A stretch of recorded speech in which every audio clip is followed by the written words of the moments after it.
वालेकुम। आज का लेक्चर पुराने लेक्चर की ही कंटिन्यूटी है। इसमें हम देखेंगे कि कैसे हम डिफरेंशियल इक्वेशन को यूज़ करते हुए लेप्लास ट्रांसफॉर्म अप्लाई करेंगे और सिस्टम के ट्रांसफ़र फंक्शन और इम्पल्स रिस्पॉन्स और इसके अलावा डिफरेंट केसेस में एच ऑफ टी फाइंड कर सकते हैं।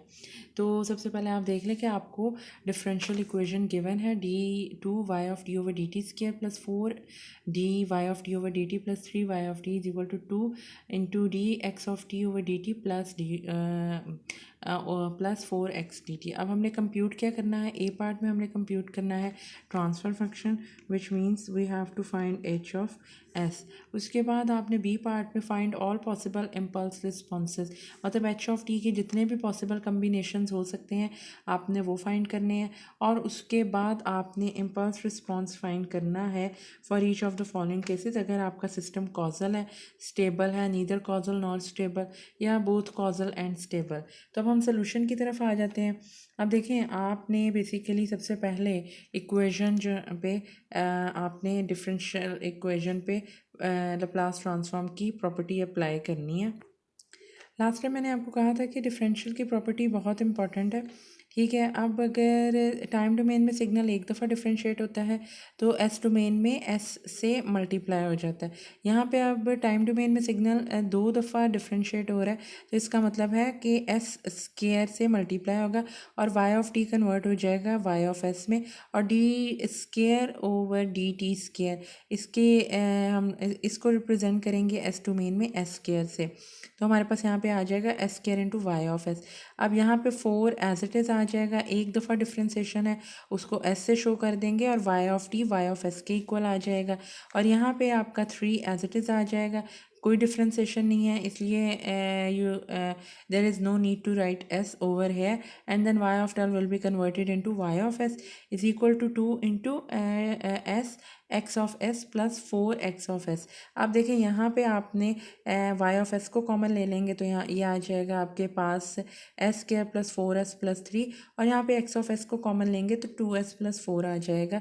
और जब y of s over x of s आएगा तो 2s plus 4 over s square plus 4s plus 3 आ जाएगा। क्रॉस मल्टीप्लिकेशन आप क्या ले हो जाएंगी, तो यहाँ पे आपका एच ऑफ एस जो है वो 2s plus 4 over s square plus 4s plus 3 के इक्वल आएगा। अब अगर हम इस पर पार्शियल फ्रैक्शन अप्लाई कर देते हैं तो ए ओवर एस प्लस 1 प्लस b over s plus a over s plus 3 plus b over s plus 1 में कन्वर्ट हो जाएगा। और जब हम पार्शियल फ्रैक्शन सॉल्व करेंगे तो हमें ए और बी दोनों 1 के इक्वल मिल जाएगा।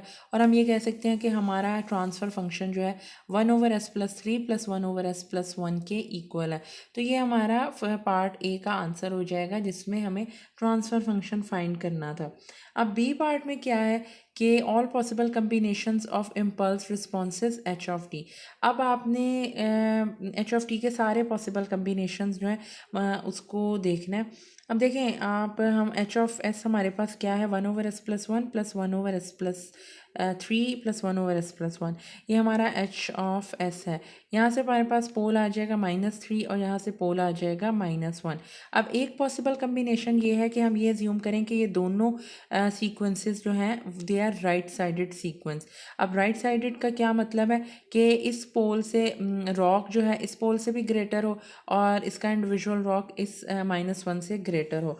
तो हम ये कह सकते हैं कि मैंने इसका अगर रॉक प्लॉट किया तो -1 से ग्रेटर रॉक था और इसी तरह से -3 से भी ग्रेटर था। तो ओवरऑल मतलब राइट साइडेड सीक्वेंस का क्या मतलब है कि राइट मोस्ट पोल के राइट साइड पे आपका रॉक होगा।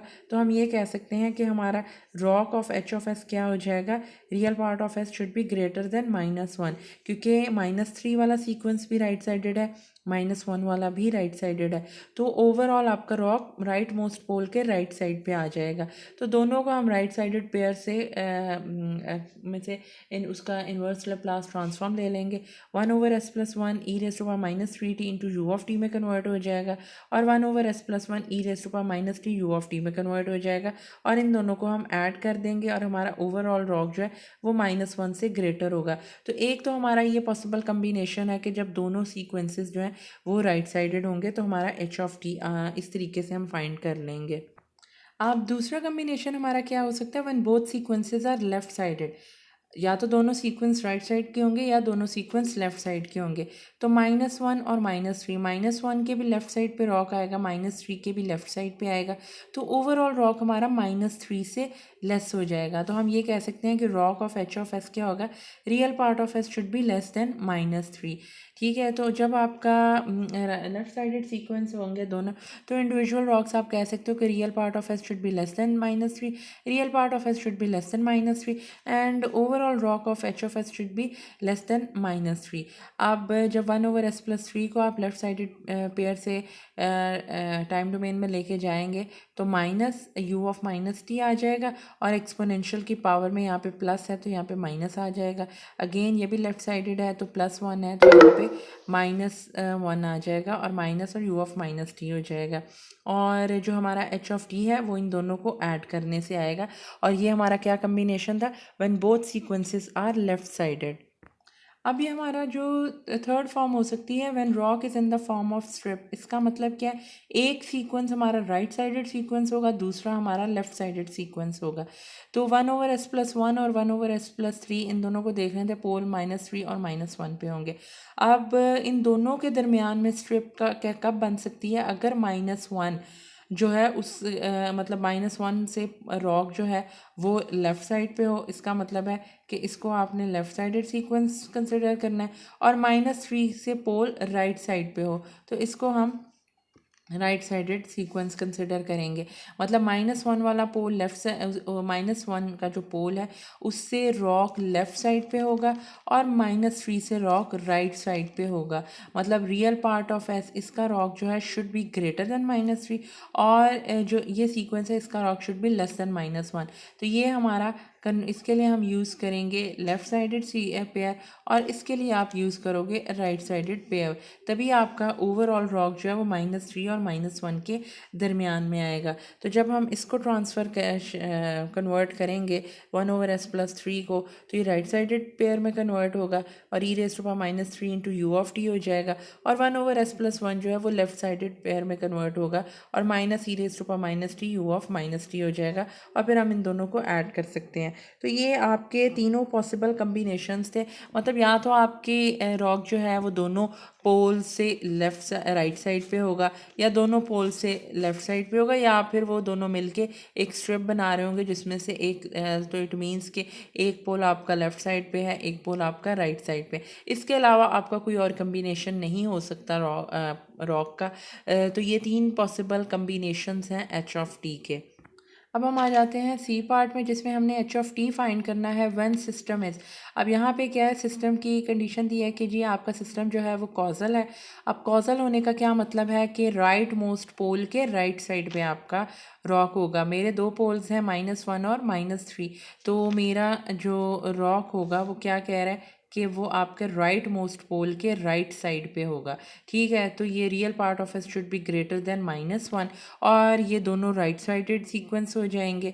ठीक है, और ये आपका h(t) हो जाएगा। ये h(t) कब है, जब मेरा रॉक जो है वो राइट मोस्ट पोल के राइट साइड पे है, और इसका राइट साइड पे होने का क्या मतलब है कि -1 भी राइट साइडेड सीक्वेंस है, -3 भी राइट साइडेड सीक्वेंस है। अब इसके बाद आ जाते हैं कि if your system is stable. अब स्टेबल कब होगा, अगर -1 और -3 के दोनों राइट साइड पे हों। तो आपको पता है कि इसमें आपका रॉक में, अब इस कंडीशन में आपका रॉक जो है उसमें j(ओमेगा एक्सिस भी इंक्लूडेड है। तो इट मीन्स कि अब आपका ये भी राइट साइडेड सीक्वेंस है, ये भी राइट साइडेड है, और आपका j(ओमेगा एक्सिस जो है वो इसमें रॉक में इंक्लूडेड है। So now I can say now my system is stable. और अगर मैं आपसे कहूँ कि ये कॉजल है या नॉन कॉजल है, तो ऑब्वियसली दिस इज़ कॉजल, क्योंकि राइट मोस्ट पोल के राइट साइड पे आपका रॉक आ रहा है। अब थर्ड कंडीशन क्या है कि जी नीदर कॉजल नॉट स्टेबल, मतलब ना तो ये कॉजल हो और ना ही ये स्टेबल हो। अच्छा, अब इसको हम 2 तरह से कन्वर्ट मतलब इसका h(t) लिख सकते हैं। एक तो पॉसिबल वे ये है कि बोथ आर लेफ़्ट साइडेड, मतलब -1 के भी लेफ़्ट साइड पे है, -3 के भी लेफ़्ट साइड पे है। तो ये जब दोनों लेफ़्ट साइडेड होंगे तो आपका रॉक जो है रियल पार्ट ऑफ एस वो लेस देन -3 हो जाएगा। जे ओमेगा एक्सिस इंक्लूडेड नहीं होगा तो ये कॉजल भी नहीं रहेगा और स्टेबल भी नहीं होगा। तो अब हमने -1 पे भी लेफ़्ट साइडेड पेयर यूज़ करना है, -3 के लिए भी लेफ़्ट साइडेड यूज़ करना है। तो इस तरीके से हमने ये पेयर यूज़ कर लिए। दूसरा तरीका ये है कि आप ये कंसिडर करो कि रॉक जो है वो स्ट्रिप फॉर्म में है। इसका मतलब है कि -1 और -3 के दरमियान में रॉक है। तो -1 वाला पेयर जो है वो लेफ़्ट साइडेड सीक्वेंस हो जाएगा और दूसरा जो सीक्वेंस है वो राइट साइडेड सीक्वेंस हो जाएगा। मतलब इस तरीके से ये बनेगा, -1 से लेफ़्ट पे चला जाएगा रॉक और -3 से राइट पे आ जाएगा। जे ओमेगा एक्सिस इंक्लूडेड नहीं है तो ये अनस्टेबल सिस्टम है और at the same time this is not causal. तो जब आप आपका सीक्वेंस राइट साइडेड हो जाएगा, एक लेफ़्ट साइडेड हो जाएगा, तो इस तरीके से ये आपकी मतलब एच ऑफ टी आ जाएगा। मतलब इसमें इस सिनेरियो में you have 2 ways to find h of T.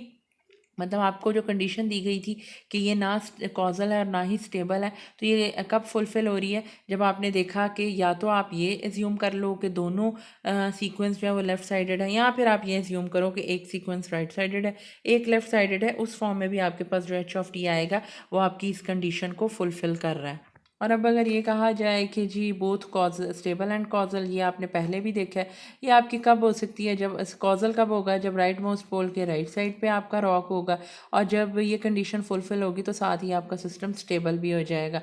और कॉजल करने के लिए क्या ज़रूरी है कि दोनों सीक्वेंस जो हैं आपके वो राइट साइडेड सीक्वेंस होंगे। तो rock real part of S should be greater than -1 आ जाएगा और एच ऑफ टी जो है वो आपका इस तरीके से दोनों का सीक्वेंस का कंबाइन होके आ जाएगा। सो आज का लेक्चर यहीं तक था। इसमें हमने देखा कि कैसे हम डिफरेंशियल इक्वेशन को सबसे पहले एस डोमेन में ले जाके एच ऑफ एस फाइंड कर सकते हैं। उसके बाद बी पार्ट में हमने देखा कि कैसे possible different possible combinations of H of T है, जिसमें हम पहले ये एज्यूम करते हैं कि हमारे सीक्वेंस जो है वो लेफ़्ट साइडेड है, फिर हम एज्यूम करते हैं वो दोनों राइट साइडेड है और उसके बाद हम लेफ़्ट और राइट का कम्बिनेशन देख लेते हैं। और उसके बाद हमने देखा कि एच ऑफ टी फाइंड करें अगर हमें कोई सर्टेन कंडीशन गिवन है। मतलब वो कंडीशन क्या हो सकती है कि भी आपका सिस्टम जो है वो कॉजल है, तो हमने राइट मोस्ट पोल के राइट साइड पे रॉक लेना है। अगर हमारा सिस्टम एंटी कॉजल है तो हमने लेफ़्ट मोस्ट पोल के लेफ़्ट साइड पे रॉक लेना है। अगर हमारा सिस्टम जो है वो स्टेबल है तो हमने ये देखना है कि जे ओमेगा एक्सिस इंक्लूडेड है रॉक में या नहीं, और अगर अनस्टेबल है तो उसके लिए कंडीशन यह कि j omega axis should not be included in the ROC. तो ये डिफरेंट कंडीशंस थी और उसके लिए हमने पेयर्स जो हैं वो बार बार वही यूज़ कर रहे हैं। लेफ़्ट साइडेड पेयर है, राइट साइडेड सीक्वेंस का पेयर है, ये दोनों पेयर आप यूज़ करेंगे और इस तरह से हम अपना इन्वर्स लैप्लास ट्रांसफॉर्म जो है वो फाइंड कर सकते हैं, जो कि एच ऑफ टी है। मतलब आप इम्पल्स रिस्पॉन्स फाइंड कर सकते हैं। आज तक के लिए इतना ही लेक्चर है। कल हम लोग ब्लॉक डायग्राम्स देखेंगे और उम्मीद है आपको ये लेक्चर समझ आया होगा। आप प्रैक्टिस करें इसकी, इतना मुश्किल नहीं है, सिर्फ आपको रॉक जो है वो सही से फाइंड करने आने चाहिए। और अगर आपको इन्वर्स लैप्लास ट्रांसफॉर्म के 2 पेयर्स जो हैं वो याद है तो you can easily find your inverse Laplace transform. Thank you.